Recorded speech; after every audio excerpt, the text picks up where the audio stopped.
ክርስቶስ ተንሥአ እሙታን በአብይ ኃይል ወሥልጣን አሰሮ ለሰይጣን አግዓዞ ለአዳም ሰላም እምይእዜሰ ኮነ ፍስሐ ወሰላም።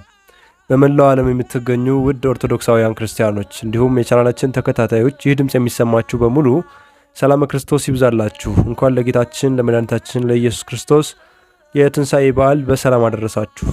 ዛሬ ደግሞ ከትንሣኤ ማግስት ያለውን የዕለተ ቅዳሜን ስያሜና በዕለቱ ያለውን መንፈሳዊ ትርጉም ይዤላችሁ ቀርቤያለሁ። እስከ ፕሮግራሙ ፍጻሜ ድረስ አብራችሁን ቆዩ። ቪዲዮውን እንደተለመደው ላይክ፣ ሼር በማድረግና ለቻናላችን አዲስ የሆናችሁ ሰብስክራይብ በማድረግ ቤተሰብ እንድትሆኑ በእግዚአብሔር ስም ጋብዛለሁ። ቅዳሜ ቅዱሳት አንስት። ቅዳሜ ቅዱሳት አንስት ተብሎ ይጠራል። ይህ ስያሜ በስቅለት ዕለት በለቅሶና በዋይታ የሸኙትን በሉቃስ ወንጌል ምዕራፍ 23 ከቁጥር 27 በዕለተ ትንሣኤ ሽቱና አበባ ይዘው ወደ መቃብር የገሰገሱትን ከሁሉም ቀድሞ ጌታችን በዕለተ ሰንበት ተነስቶ ለተገለጸላቸው ማርያም መግደላዊት፣ የታናሹ ያዕቆብና የዮሳ እናት ማርያም፣ የዘብዴዎስም የልጆቹ እናት ሰሎሜንም መታሰቢያ ለማድረግ ነው። ከሳምንቱ በመጀመሪያይቱ ቀን ያዘጋጁትን ሽቶ ይዘው እጅግ ማልደው ወደ መቃብሩ ሄዱ። ሌሎች ሴቶችም አብረዋቸው ነበሩ። የሉቃስ ወንጌል ምዕራፍ 24 ከቁጥር 1። ይህ ዕለት በቤተ ክርስቲያን ሥርዓት መሠረት የትንሣኤ ሳምንት ወይም የስምንቱ ቀናት ደስታ አካል ሲሆን ትኩረቱም ጌታችን ኢየሱስ ክርስቶስ በትንሣኤው ዕለት ለሴቶች በሰጠው የክብር ምስክርነት ላይ ነው። ስለ ዕለቱ ሰፋ ያለ ትምህርት እንደሚከተለው ይቀርባል። አንደኛ፣ የዕለቱ ስያሜና ታሪካዊ ዳራ። በአራቱም ወንጌላት ላይ እንደተጠቀሰው ጌታችን በሞት ተለይቶ በመቃብር በነበረበት ወቅትና በትንሣኤው ማለዳ ቅዱሳት አንስት ታላቅ መንፈሳዊ ተጋድሎ አሳይተዋል። ይህ ቅዳሜ ለእነዚህ እናቶች መታሰቢያ እንዲሆን ተለይቷል።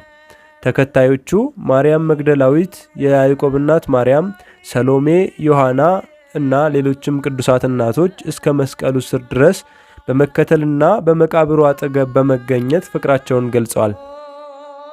የመጀመሪያ ምስክሮች። ጌታ ከሙታን ተለይቶ በተነሳ ጊዜ መጀመሪያ የተገለጠው ለማርያም መግደላዊትና ለሌሎቹ እናቶች ነበር።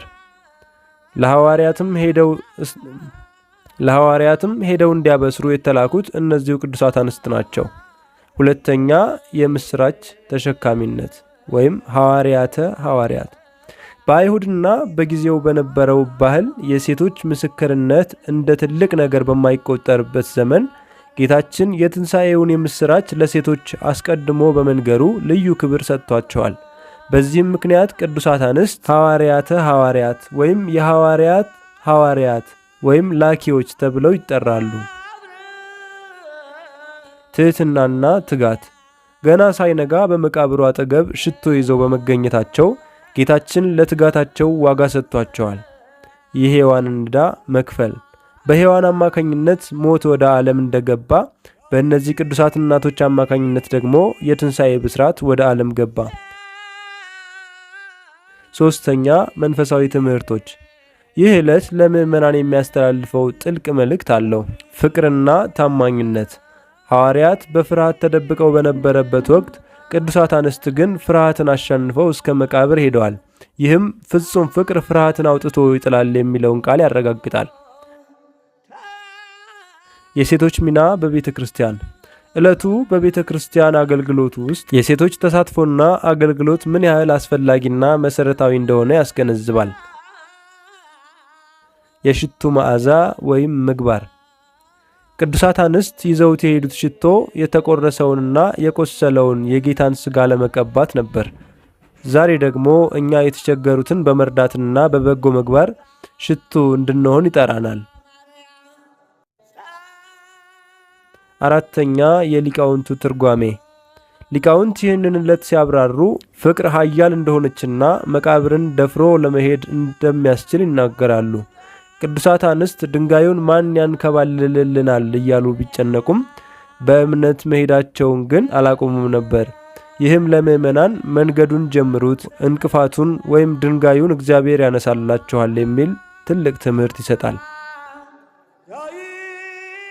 በትንሣኤ ማግስት ያለው ይህ ቅዳሜ በክርስቲያናዊ ሕይወታችን ውስጥ የጸና እምነት፣ ትጋትና ፍቅር ምን ያህል ውጤታማ እንደሆኑ የምንማርበት ነው። ቅዱሳት አንስት ከጌታ መቃብር ዘንድ የምስራቹን ይዘው እንደተመለሱ እኛም ከትንሣኤው በዓል በኋላ በሕይወታችን አዲስ ተስፋንና ብርሃንን ይዘን እንድንጓዝ ያሳስበናል።